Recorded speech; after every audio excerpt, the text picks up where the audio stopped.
मसालों का बेहतरीन कॉम्बिनेशन के खाते ही आपके मुंह से वहाँ निकलेगी। दलीम बनाना कोई भी मुश्किल काम नहीं है, बल्कि इस रेसिपी को देखने के बाद ये आपके बाएं हाथ का खेल होगा। और सबसे बड़ी अच्छी बात ये है कि इसका हलीम का मसाला हमने खुद घर में होममेड तैयार किया। अब आपको बाज़ार से पैकेट लेने की ज़रूरत ही नहीं पड़ेगी। तो सबसे पहले बिस्मिल्लाहिर्रहमानिर्रहीम, अस्सलाम वालेकुम। मैं हूँ सबरीन अकमल, वेलकम करती हूँ आपको दहली के जायके में। उम्मीद करती हूँ आप सब लोग खैरियत से होंगे। तो आसान दलीम की रेसिपी आज आपके साथ शेयर करूँगी। इतनी आसान है कि देखकर आप लोगों को और बनाकर दिल खुश हो जाएगा। तो ना ही बहुत सारे हमने इसमें खड़े गरम मसालों का इस्तेमाल किया है। हलीम खाते ही आपके गले में लगना शुरू हो जाए। परफेक्ट कॉम्बिनेशन के साथ बनाएंगे आज परफेक्ट रेसिपी। तो रेसिपी को एंड तक देखे, अच्छी लगे तो लाइक कर दीजिए, साथ के साथ दहली के जायके को सब्सक्राइब भी कर लीजिए, बेल के बटन को तो ज़रूर प्रेस कीजिएगा। इससे मेरी हर नहीं आने वाली इसी तरह की टेस्टी यमी रेसिपी आपको फौरी देखने को मिलेगी। रेसिपी को अपने फ्रेंड फैमिली में लाजमी शेयर भी किया करें। आप सबका बेहद शुक्रिया। तो चलिए देख लेते हैं ये मज़ेदार सी परफेक्ट किस्म की रेशा हलीम को हमने कैसे बनाया है। सबसे पहले काम जो करना है वो है दालें और अनाज को भिगोना। तो यहाँ पर मैं आपको बता दूँ, तो यहाँ पर मैंने 1 पाव जो है जौ ले लिया था। इसके अलावा आधा किलो मैंने गेहूँ ले लिया था। और दालों में मैं यहाँ पर शामिल कर दूँगी चने की दाल, जो कि चने की दाल भी मैंने आधा किलो ले ली है। तो यहाँ पर मैं अनाज और जो मैंने चने की दाल ली, इन तीनों चीज़ों को सबसे पहले मैं भिगोने के लिए रख दूँगी। अच्छा, गर्मियों का मौसम है तो अब आपने इनको ओवरनाइट के लिए भिगोने के लिए नहीं रखना है, वरना दालों में क्या है, स्मेल आ जाएगी। आपने बस इनको 5 घंटे इनफ है, 5 से 7 घंटों के लिए भिगोने के लिए रख दीजिएगा। मैंने टोटल इनको मैं बताऊँ तो मैंने 5 घंटे भिगोने के लिए रखा था। तो मैं क्या करूँगी, मैं 4 घंटे के लिए इन दालों को भिगोने के लिए रख दूँगी। तो यहाँ पर चने की दाल, गेहूँ, जौ को भिगे हुए 4 घंटे हो गए थे। 4 घंटे बाद अब मैं यहाँ पर दालें शामिल कर दूँगी। तो ये मैंने दाल ले ली है, कोई 1 पाव मैंने यहाँ पर दाल ले ली। 1 पाव मैंने मूंग की दाल शामिल करी, 1 पाव मैंने मसूर की दाल शामिल करी, 1 पाव ही मैंने यहाँ पर माश की दाल शामिल कर दी, और इसके अलावा 1 पाव ही यहाँ पर मैंने चावल शामिल कर दिए हैं। तो ये चावल मैंने टोटा लिया है। अच्छा, यहाँ पर अब हम मज़ीद पानी ऐड करेंगे। वो पहले अनाज के हिसाब से, दालों की, चने की दाल के हिसाब से पानी था, अब इन दालों के हिसाब से मज़ीद पानी ऐड कर लेंगे। अच्छा देखिए, 4 घंटे हमें जो गंदम और चने की दाल को भीगे हो गए। 1 घंटे के लिए अब हमने जो दालें डाली हैं और चावल डाले, इनको हमने 1 घंटे के लिए, टोटल 5 घंटों में हमने दालों को भिगोने के लिए रख दिया था। जब 5 घंटे हो गए, अच्छी तरह से हमने दालों को वॉश कर लिया। उसके बाद अब यहाँ पर हम बॉईल करने के लिए इन दालों को रख रहे हैं, जिनमें मैंने हल्दी शामिल करी है 2 टेबल स्पून, नमक शामिल किया है 2 टेबल स्पून। और इसके अलावा अब हम क्या करेंगे, यहाँ पर मैं जो है अच्छा कलर हलीम को लाने के लिए यहाँ पर फूड कलर का भी इस्तेमाल कर रही हूँ। तो यहाँ पर येलो फूड कलर मैंने इस्तेमाल किया। अगर आपके पास नहीं है तो आप अदरवाइज़ इसको स्किप भी कर सकते हैं। यहाँ पर आप हल्दी क्वांटिटी ज़्यादा भी ले सकते हैं कलर के बदले ना। चले जी, इनको भीगने हमने रख दिया 1 घंटे के लिए, और मज़ीद भिगोने के लिए दालों को बॉईल करने के लिए आपने 4 से 5 लीटर पानी ऐड करना है। मैं आगे जाके मज़ीद पानी और ऐड करूँगी। यहाँ पर हम आपको बीफ का गोश्त दिखाते थे ना, तो यहाँ पर मैं 2 किलो के हिसाब से मैंने वो तमाम दालों का हिसाब लिया है, लेकिन यहाँ पर मेरे पास गोश्त है 3 किलो। अच्छा, जब भी मैं जो हलीम बनाती हूँ ना, तो मेरे हस्बैंड जो गोश्त की क्वांटिटी ज़्यादा रखते हैं, तो मैंने उनको कहा था 2 किलो के हिसाब से मैं बना रही हूँ, लेकिन वो 3 किलो गोश्त लाके अच्छा रेशा बनेगा। अब आपकी मर्ज़ी, आप चाहे तो यहाँ पर 2 किलो गोश्त भी ले सकते हैं। अच्छा, आप इस रेसिपी को मटन और चिकन से भी बना सकते हैं ना। अच्छा, आपने देखा, मैं आपको गोश्त के पीस का साइज़ दिखा रहे थे कि बड़ा रखना है। जितना बड़ा आपके गोश्त के पीस का साइज़ होगा, बोटियों का साइज़ होगा, उतना ही अच्छा आपका रेशा बनेगा और उतनी ही आपकी लेज़दार हलीम भी बनेगी इंशाअल्लाह ताला। तो देखिए, सबसे पहले मैंने पतीले में ऑयल शामिल किया। ऑयल शामिल करने के बाद यहाँ पर मैंने कुछ भी ऐड नहीं किया, सिर्फ और सिर्फ मैंने गोश्त ऐड किया है। और फिर यहाँ पर मैंने 2 बड़े चमचे, बल्कि आपको डिश भर के मैं चमचा दिखाऊँ, जो डिश सालन का हम सर्विंग स्पून होता है ना, वो मैंने 2 चमचे यहाँ पर जो है लहसुन अदरक के पेस्ट के शामिल कर दिए हैं। मिक्स कर लेते हैं लहसुन अदरक के पेस्ट को यहाँ पर गोश्त के अच्छे साथ, तब तक गोश्त का कलर चेंज ना हो जाए। तो हमने इसी तरह से इनको पकने के लिए रख देना है। तो मैं बता रही थी, अगर यहाँ पर मैं रेडीमेड प्याज का इस्तेमाल कर रही हूँ, अगर आपके पास रेडीमेड प्याज ना हो, आप घर की प्याज इस्तेमाल करना चाहें, तो सबसे पहले आपने क्या करना है, पतीली में ऑयल शामिल करना है। ऑयल शामिल करने के बाद आपने प्याज को फ्राई कर लेना है। फ्राई करने के बाद आपने प्याज को निकाल लेना है। अच्छा, अब आपने प्याज कितनी लेनी फ्राइंग के टाइम पर, अगर आप लोग 2 किलो रेशो से बना रहे हैं तो आपने तकरीबन 2 किलो ही प्याज लेनी है, क्योंकि आपको पता है प्याज फ्राई होने के बाद श्रिंक भी हो जाती है ना। तो आपने 2 किलो कच्ची प्याज लेके इसको स्लाइस करके शामिल करके फ्राई करके निकाल लेना है। उसके बाद फिर आपने गोश्त शामिल करना और लहसुन लहसुन अदरक का पेस्ट ऐड करना और फिर बाकी प्रोसेस आपने इसी तरीके से करना है। यहाँ पर तकरीबन 15 से 20 मिनट के लिए मैंने इसी तरह से इसी पानी में, गोश्त के पानी में भाई गलने के लिए रख दिया था। 15 मिनट बाद मैं आपको दिखा रही थी कि देखिए यहाँ पर इतना पानी मौजूद है। अभी यहाँ पर हम गोश्त गलने का पानी ऐड नहीं कर रहे हैं, इसी अपने गोश्त के पानी में गलने के लिए कवर लगा के रख देते हैं।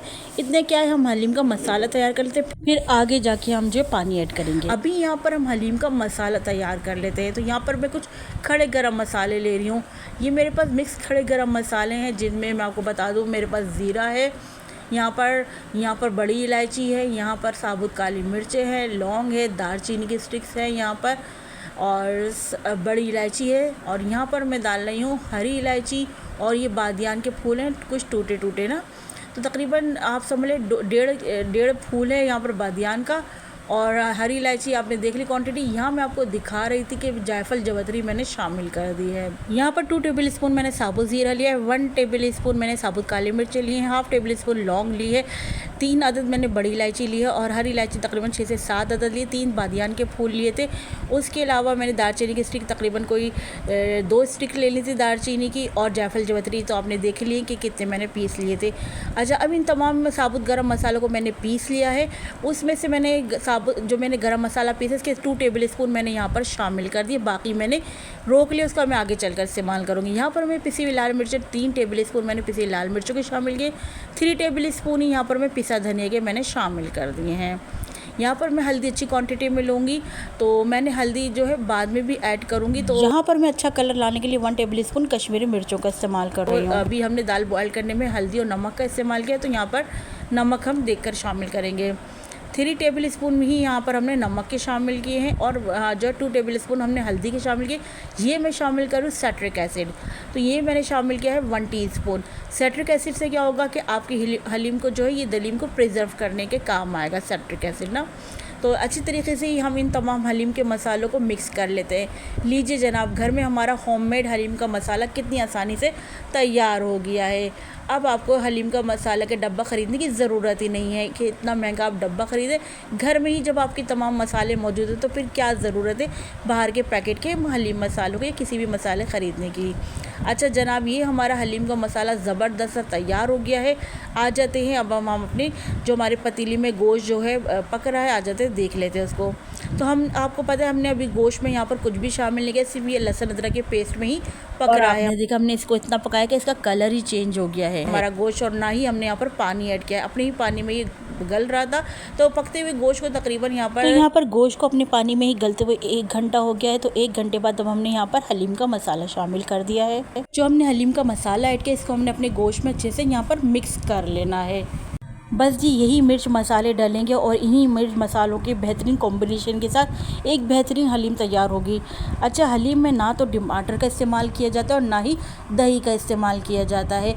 इस स्टेज पर अगर तो आप लोगों को मेरी मेहनत, मेरी रेसिपी ज़रा सी भी अच्छी लगे तो प्लीज़ वीडियो को एक लाइक ज़रूर करते जाइएगा, बाद में आप लोग भूल जाते हैं। और जिन लोगों ने अभी तक दहली के ज़ायक़े को सब्सक्राइब नहीं किया है तो काइंडली सबसे पहले आप लोगों ने दहली के ज़ायक़े को सब्सक्राइब कर लेना है, बेल के बटन को तो ज़रूर प्रेस कीजिएगा, जब भी तो मेरी टेस्टी यमी रेसिपी आपको फौरी देखने को मिलेगी। रेसिपी को अपने फ्रेंड फैमिली में लाजमी शेयर भी क्या करें। आप सबका बेहद शुक्रिया। तो यहाँ पर आपने देखा हमने अच्छे से यहाँ पर हमने जब मसाला को मिक्स कर लिया, हलीम मसाला मिक्स कर लिया, तो यहाँ पर हमने फ्लेम हाई करके यहाँ पर हम गोश्त की भुनाई कर रहे हैं इन मसालों के साथ ना। एक तो हम भुनाई इसलिए कर रहे हैं कि जो हमने मसाले ऐड किए इनका कच्चापन दूर हो जाएगा, दूसरा जो ये मसाले हैं इनका टेस्ट, इनका फ्लेवर अच्छे से हमारे गोश्त की बोटियों में रच बस जाएगा। तो देखिए यहाँ पर भुनाई करते करते यहाँ पर पानी सारा ड्राई हो गया, ऑयल सेपरेट हो गया है। यहाँ पर बहुत अच्छे से हमने भुनाई करी तकरीबन 15 से 20 मिनट तक। उसके बाद जब पानी सारा ड्राई हो गया, ऑयल सेपरेट होगी, तो अब हम फ्राई प्याज ऐड करेंगे। तो आपने भी जो फ्राई प्याज निकाली होगी ना फ्राई करने के बाद, आपने भी फ्राई प्याज को इस टाइम ऐड करना है। अच्छा, यहाँ पर हमने फ्राई प्याज ऐड करने के बाद फ्राई प्याज को अच्छे से अपनी ग्रेवी में मिक्स कर लेना है। तो यहाँ पर आप देख रहे हैं माशाल्लाह से हलीम का बहुत शानदार मसाला बनकर रेडी हो रहा है। अच्छा जी, आपने देखा अभी तक हमने यहाँ पर पानी का इस्तेमाल नहीं किया, जब से ही जो है गोश्त अपने पानी में जो है पक रहा था। जब अच्छे से भुनाई हो गई तो यहाँ पर अब हम शामिल करेंगे गोश्त गलने का पानी। तो गोश्त गलने का पानी हमने इतना शामिल करना है कि बोटियाँ अच्छे से डिप हो जाए, यहाँ पर गोश्त अच्छा से हमारा गल जाए। जब अच्छे से गोश्त गलेगा जब भी तो हमारा यहाँ पर मज़ेदार सा रेशा बनकर तैयार होगा हलीम का। तो तो यहाँ पर हमने देखिए पानी शामिल करते जा रहे हैं, इतना पानी ऐड करेंगे गोश्त की बोटियाँ डीप हो जाए, गोश्त अच्छे से गल जाए। तो देखिए यहाँ पर पानी हमने अंदाजे से मैं आपको बताऊँ तो तकरीबन 2 से 2.5 लीटर पानी ऐड किया है। चले जी, इतने वहाँ पर हमारा कौरमा पक रहा है, उसका गोश्त गल रहा है। यहाँ पर हम अपनी दालों को दिखा देते हैं, जिनको गलने में तकरीबन मैं बताऊँ तमाम दाल और अनाज को गलने में 2 से 2.5 घंटे लगेंगे ना। तो देखिए यहाँ पर दालें अनाज मैंने चेक किया था, सब कुछ गल गया है, यानी गेहूँ, जौ, चने की दाल और बाकी दालें तो आराम से इजीली गल जाती है। ये तीनों दालों का गलना आप चेक करा करें। तो जब तीनों दालें गल गई तो यहाँ पर मैं जो है दालों का घोटा लगा रही हूँ। तो यहाँ पर मैं आपको बताऊँ कि आपने दाल को घोटने के लिए आप यहाँ पर जो हैंड ब्लेंडर का, मैं अपने काम को आसान करने के लिए हैंड ब्लेंडर का इस्तेमाल कर रही हूँ। अगर आपके पास हैंड ब्लेंडर नहीं है तो आप जूसर मशीन का जो जग होता है उसमें भी आप इसको पीस सकते हैं ना। लेकिन आपने जब क्या करना है, अपनी दालों को ठंडा कर लीजिएगा, ठंडा करने के बाद फिर उसमें पीसिएगा। इसमें तो आप गरम दालों में भी इसको हैंड ब्लेंडर का यूज़ कर सकते हैं, ख़राब नहीं होता। तो देखिए यहाँ पर मैं आपको दिखा रही थी दालें यहाँ पर हमारी कुछ गल गई, जो है कुछ मैशी हो गई है, कुछ जो है चने की दाल थोड़ी नज़र आ रही है। तो मैं क्या करूँगी, 1-2 बार यहाँ पर जो है दोबारा से हैंड ब्लेंडर चलाऊँगी, ताकि जो चने की दाल नज़र आ रही है उसका दाना भी यहाँ पर अच्छे से ना पिस जाए ना। तो इसलिए मैं दोबारा हैंड ब्लेंडर चला रही हूँ। चलिए जी, यहाँ पर हैंड ब्लेंडर चलाते हुए तकरीबन 10 से 12 मिनट हो गए थे। आप चेक कर लीजिएगा, जब आपकी तमाम जौ, गेहूँ, दालें पिस जाएँ फिर आपने मशीन को रोक देना है। यहाँ पर मैं आपको चेक करा दूँ यहाँ पर हमारा गोश्त कितना गला है। तो यहाँ पर गोश्त को पकते हुए तकरीबन 2 से सवा 2 घंटे हो गए थे। माशाल्लाह अब आप चेक करें कितना अच्छा यहाँ पर गोश्त हमारा टेंडर हो गया, कितना अच्छा गल गया है। अगर आपका गोश्त गलने में टाइम लगे तो आपने मज़ीद गोश्त को टाइम देना है। अगर क्योंकि जब भी आप देख रहे हो हमारा माशाल्लाह से कितना अच्छा यहाँ पर गोश्त गया है, कितना अच्छा खुद ही यहाँ पर रेशा हो रहा है। अच्छा जी, मैं क्या करूँगी, यहाँ पर जब गोश्त मेरा गल जाएगा ना तो मैं बोटियों को इस ग्रेवी में से अलग कर लूँगी। तो मैं अपने अलग जो है बाउल में यहाँ पर गोश्त को शामिल कर लेती हूँ, या अलग पतीली में निकाल लूँगी ताकि हमें रेशा करने में आसानी रहे। तमाम बोटियों को हमने इस ग्रेवी में से निकाल लेना है। तो चलिए मिलते हैं हम आपसे तमाम बोटियों को निकालने के बाद। तो यहाँ पर हमने बोटियाँ निकाल ली, यहाँ पर हमारी ग्रेवी बची, ग्रेवी को कवर लगा के रख देते हैं। अब क्या करेंगे, हमने जो बोटियाँ निकाली ना, गर्मा गर्म बोटियों को हमने क्या करना है, इनको मैश कर लेना है, यानी इनका रेशा बना लेना है। तो मैं मथानी की मदद से यहाँ पर जो है गोश्त की बोटियों का रेशा कर रही हूँ। आप फॉक यानी कांटे की मदद से भी रेशा कर सकते हैं। आप यहाँ पर जो पूंडी डंडे से भी आप गोश्त का रेशा कर सकते हैं ना। तो यहाँ पर जो है मैं मथानी से कर रही हूँ। गर्मा गर्म बीफ का आप जब रेशा करेंगे तो आसानी से जल्दी से गर्मा गर्म बीफ जो है गोश्त की बोटियाँ रेशा हो जाती है ना। तो यहाँ पर देखिए हमने गोश्त की बोटी का रेशा करना है। अच्छा, अगर आप चाहें कि अगर मुश्किल हो रही हो तो आप थोड़ा सा इसमें जो है ग्रेवी डालकर भी, सालन की ग्रेवी डालकर भी जो है गोश्त की बोटियों का रेशा कर सकते हैं। तो देखिए मैंने यहाँ पर थोड़ा बहुत जितना रेशा वो कर लिया था। आगे मैं आपको दाल दिखाती हूँ। यहाँ पर तमाम दालों को घोटने के बाद जो अब ग्रेवी बची थी ना, वो ग्रेवी हमने अपनी सारी की सारी इसमें अपनी दालों में शामिल कर दी हैं। तो यहाँ पर आपने देखा दालें माशाल्लाह से बहुत अच्छे से यहाँ पर हमारी जो ब्लेंड हो गई थी। तो यहाँ पर अब हमने क्या करना है, माशाल्लाह से बेहतरीन सी कंडीशन में यहाँ पर हमारी दालें आई हुई। तो अब हमने इसमें जो गोश्त की ग्रेवी डाली इसको मिक्स कर लेना है ना। तो अच्छे तरीके से यहाँ पर हमने मिक्स कर लेना है। और यहाँ पर हमारा फ्लेम ऑन है, मीडियम टू लो फ्लेम पर हमने ये काम करना है। अब आ जाती है असल बारी यहाँ पर, यानी यहाँ पर अब हलीम को पकने के लिए हमने रख देना है। तो यहाँ पर हलीम हमारा जो है ग्रेवी डालने के बाद पकता रहेगा। इसके बाद मैं आपको दिखाती हूँ जो हमने बीफ की बोटियों का रेशा किया है उसको भी हमने यहाँ पर हलीम में ऐड कर देना है। पहले हम इसकी ग्रेवी को अच्छे से अपनी दालों के मिक्सचर में मिक्स कर लेते हैं। अच्छा, यहाँ पर मैं बोटियों को मज़ीद जो है यहाँ पर जो है रेशा करूँगी। तो इसके लिए मैं क्या करूँगी कि गर्मा गर्म जो ये मैंने दालों का मिक्सचर है ना, ये इसमें शामिल कर दूँगी। तो इसमें शामिल गर्मा गर्म करने से क्या होगा, जब फिर हमें इसको ना अच्छे तरीके से मथानी की मदद से और मज़ीद यहाँ पर जो है मैं मैश रेशा कर लूँगी गोश्त का। तो देखिए गर्मा गर्म जब दालें डली ना, तो इससे जल्दी से ये देखिए कितना अच्छा सा हो गया। वो थोड़ी ड्राइनेस आ गई थी, हमने बग़ैर लिक्विड के इसको जो है बोटियों का रेशा किया था ना। अब देखिए ये थोड़ा सा लिक्विड हमने दालें डाली तो देखिए कितनी जल्दी से ये बिल्कुल बारीक फाइन सा मैश हो गया है। तो चलें अब हम अपनी गोश्त की बोटियों का रेशा जो है अपनी जो है दालों के मिक्सचर में ऐड कर देते हैं। मीडियम टू लो फ्लेम पर हमने यहाँ पर गोश्त की बोटियाँ दालों मिक्सर में डालने के बाद ना अच्छे तरीके से यहाँ पर मिक्स करना है, यानी यहाँ पर हमने घोटते रहना तकरीबन कोई 1 घंटे तक 30 से 35 मिनट तक तो मैं इसको इस तरह से घोटा लगाते हुए पकाती रहूँगी। यानी फ्लेम हमारा ऑन होगा और हम इस तरीके से मथानी की मदद से ना गोश्त की जो हमने बोटियाँ डाली इसके रेशे को अच्छे से यहाँ पर मिक्स करते रहना है, मीडियम टू लो फ्लेम पर ना। तो यहाँ पर असल में आपको मेहनत करनी है। जितने अच्छे तरीके से यहाँ पर आप अपना घोटा लगाते रहेंगे ना, दलीम उतना ही लेज़दार और शानदार बनेगा इंशाअल्लाह ताला। अगर कोई आपसे कहे कि हलीम बनाना तो बस 15 से 20 मिनट का काम है, तो मैं कहती हूँ बिल्कुल गलत है। क्योंकि हलीम को और कड़ी दोनों चीज़ों को आप जितनी देर तक पकाएंगे ना, उतनी ही शानदार मज़ेदार आपकी हलीम और कड़ी बनकर रेडी होगी। आपको मैं बार बार जो मथानी दिखा रही ना, मैं आपका रेशा दिखा रही थी कि माशाल्लाह कितना अच्छा यहाँ पर हमारी गोश्त का रेशा बना है। तो देखिए मैं मुसलसल हो तकरीबन 15 मैंने आपसे कहा था 30 से 35 मिनट तक हमने यहाँ पर गोश्त डालने के बाद ना रेशे को अच्छे तरीके से अपने दालों में मिक्स करते रहना है, यानी घोटा लगाते रहना है। देखिए मैं आपको यहाँ पर रेशा दिखाती कि कितना अच्छा रेशा बना है, क्यों हमारी जो मथानी है और आप देख रहे हो जो सालन पकाने का कवगीर चमचा है उसमें कितना अच्छा रेशा हमारा गोश्त की बोटियों का लिपटा हुआ है। तो ये रेशा बनना चाहिए आपकी हलीम का, जब भी मज़ेदार सी परफेक्टली रेशेदार हलीम आपकी बनकर तैयार होगी इंशाअल्लाह ताला। ये रेशा हमने सारा हटा लिया है, इसको हमने फिर से मिक्स कर लेना है। अगर आपको यहाँ पर हलीम लगेगी कंसिस्टेंसी थोड़ी गाढ़ी लगे तो पानी ऐड कर लीजिएगा। मैंने भी पानी ऐड किया था, लेकिन पानी डालने के बाद आपने इसको मज़ीद 1 घंटे तक पकते रहना है, तो मैंने भी पानी शामिल कर दिया था। आप चाहें तो यहाँ पर गर्म पानी भी ऐड कर सकते हैं, तो फिर आपको कम टाइम लगेगा। तो 1 घंटे तक मैंने पानी डालकर हलीम को पका लिया था। अब उसके बाद यहाँ पर मैं जो यहाँ पर शामिल करा मैंने भुना कुटा हुआ ज़ीरा। तो यहाँ पर तकरीबन मैंने जो है 3 to 4 टेबल स्पून ज़ीरे को लेकर ड्राई रोस्ट करके कूट कर शामिल कर दिया है। इसके अलावा जो हमने स्टार्ट में गरम मसाला बनाया था ना, तो वो गरम मसाला हमने सारा का सारा आप शामिल कर देंगे। थोड़ा सा गरम मसाला आपको हमने दिखाया था हलीम का मसाले में शामिल किया था, बाकी मसाला गरम मसाला जो हमने बनाया था ना ज़बरदस्त अपना हलीम मसाले का, वो शामिल कर दिया। अब मैंने शामिल किया यहाँ पर चाट मसाला। तो यहाँ पर चाट मसाला भी मैंने half cup 1/4 cup half cup से कम ही शामिल किया है। अगर आप नहीं डालना चाहते तो स्किप कर सकते हैं। यहाँ पर ढेर सारा हरा धनिया पुदीना दोनों चीज़ों का हम इस्तेमाल करेंगे, ऐड कर देंगे। आखिर में यहाँ पर हम आप चाहें तो यहाँ पर हरी मिर्ची भी काट कर शामिल कर सकते हैं। मैं जूलियन कटिंग में कटी हुई अदरक भी शामिल कर दूँगी, और यहाँ पर हम अपनी रेडीमेड फ्राई प्याज भी शामिल कर देंगे। अगर आप लोग घर का बघार तड़का लगाएंगे तो उसमें आपके पास रेडीमेड प्याज ना, तो आपने कच्ची प्याज लेके स्लाइस करके घी में शामिल करके प्याज को जो है ब्राउन करके शामिल कर देना है। मेरे पास रेडीमेड प्याज है, तो मैंने प्याज को क्या करा, फ्राई प्याज को इसी तरह से गार्निश करके डाल दिया है। यहाँ पर मैं तड़का लगाऊंगी ज़ीरे का। तो यहाँ पर अभी हमने तमाम चीज़ें ऐड कर दी हैं, चाट मसाला ऐड कर दिया है, फ्राई प्याज ऐड कर दी है, हरा धनिया पुदीना ऐड कर दिया, और ज़ीरे का गर्मा गर्म हमने घी का तड़का लगाया है। यहाँ पर मैंने घी का तड़का लगाया है। मिक्स कर लेते हैं इन तमाम चीज़ों को। माशाल्लाह से कितनी ज़बरदस्त यहाँ पर हमारी हलीम तैयार हुई है, जैसे कि आपको लुक वाइज नज़र आ रही है क्या रेशेदार यहाँ पर हमारी हलीम बनी है।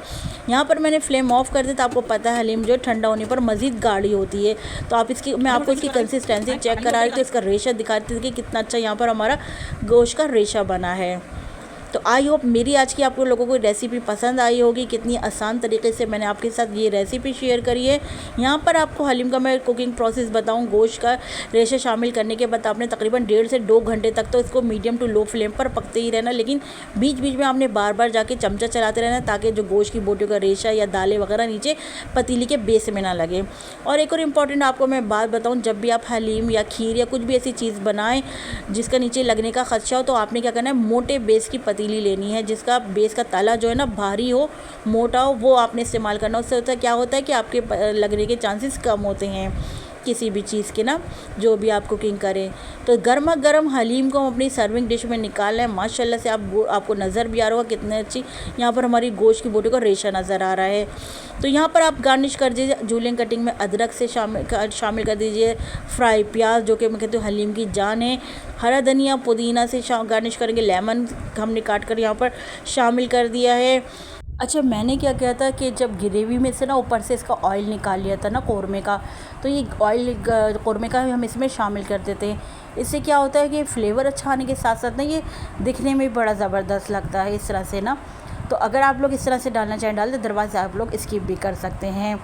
तो यहाँ पर हम इसको अपने जो कौरमे का ऑयल को इससे गार्निश कर देते हैं। अब फ्राई प्याज से हम इसको गार्निश कर देते हैं। फिर लास्ट में हमने क्या करना है, यहाँ पर जो है चाट मसाला शामिल कर देते हैं और इसके अलावा यहाँ पर हम शामिल कर देंगे ढेर सारा हरा धनिया पुदीना।